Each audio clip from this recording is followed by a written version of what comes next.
बातमी कोल्हापुरातून। कोल्हापुरामध्ये आज मराठा समाजाची राज्यस्तरीय परिषद आयोजित करण्यात येणार आहे। यासाठी राज्यभरातून मराठा समाजाचे प्रतिनिधी परिषदेकरता कोल्हापुरात उपस्थित राहणार आहेत। मनोज जरांगे वगळून आज मराठा समाज एकवटणार असल्याने या परिषदेकडे अवघ्या राज्याचं लक्ष आहे। या परिषदेला मनोज जरांगेंची भूमिका न पटलेल्या संघटना एकवटणार आहेत। या परिषदेत आरक्षण आणि इतर मागण्यांबाबत मंथन होणार आहे।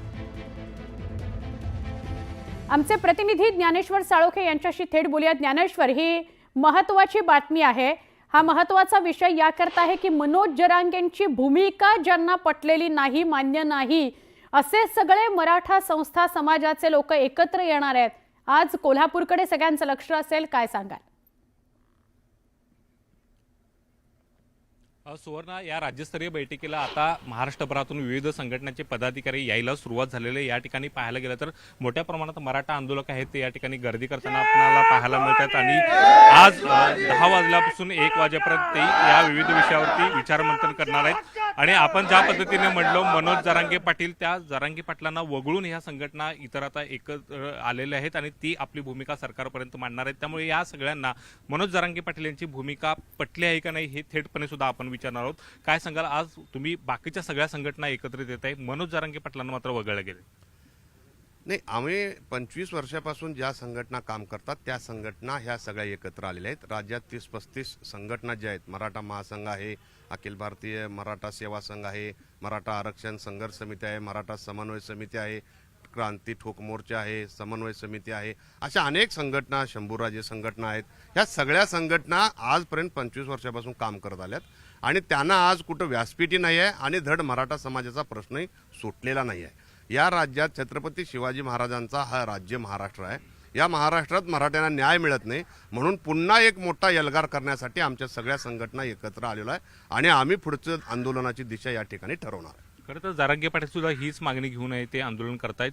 लाखोंचे मोर्चे त्यांनी काढले, मराठा समाज मोठ्या प्रमाणात एकवटला होता। मात्र असं असताना दुसरी भूमिका घेण्याची गरज काय वाटते?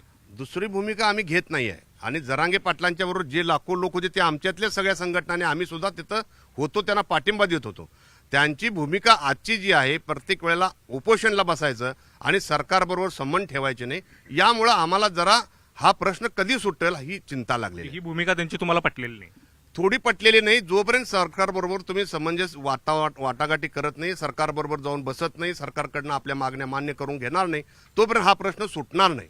त्यामुळे सरकारबरोबर बसून हा प्रश्न सोडवून घ्यावा लागेल। आजपर्यंत ज्या मराठा समाजाच्या प्रश्न सुटलेले आहेत ते सरकारबरोबर वाटाघाटी करून आम्हाला अण्णासाहेब पाटील आर्थिक विकास महामंडळ असेल, सारथी असेल, वेगवेगळ्या प्रकारे वसतिगृह असतील, हे सगळे प्रश्न मार्गी लागायला लागलेत आणि काही अंशी त्यांनी लावलेले आहेत। अजून आम्हाला काय पाहिजे आहे? आरक्षण पाहिजे आहे, ओबीसीच्या धर्तीवर मराठा समाजाला न्याय मिळाला पाहिजे, ओबीसीला ज्या सवलती आहेत त्या मराठ्याला दिल्या पाहिजेत। या अनेक मागण्या आमच्या घेऊन आम्ही चाललेलो आहे, पण आम्ही एक व्यापक चर्चा करून याच्यात आम्ही सगळ्या संघटना मिळून पुढील आंदोलनाची दिशा ठरवणार आणि राज्य सरकारला आम्ही आज पुन्हा एकदा एल्गार असणार आहे? 100% एल्गार, मोठ्या प्रमाणात आज एल्गार होईल।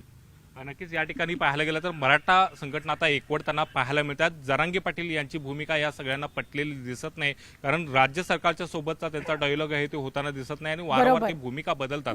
त्याचा फटका मराठा समाजाला बसतोय असा आरोप होतोय आणि त्यामुळे आजच्या बैठकीमध्ये नेमकं काय निष्पन्न होणार आणि पुढचा एल्गार काय असणार हे काही वेळातच कळणार आहे आणि संपूर्ण राज्याचं या बैठकीकडे आता लक्ष लागून राहिल्याचं पाहायला मिळते। सुवर्ण, नक्की धन्यवाद ज्ञानेश्वर माहिती दिल्याबद्दल। म्हणजे थोडीशी समंजसपणाची भूमिका, संवादाची भूमिका हे सगळे मराठा समाजाचं नेतृत्व करणारे घेऊ पाहतात।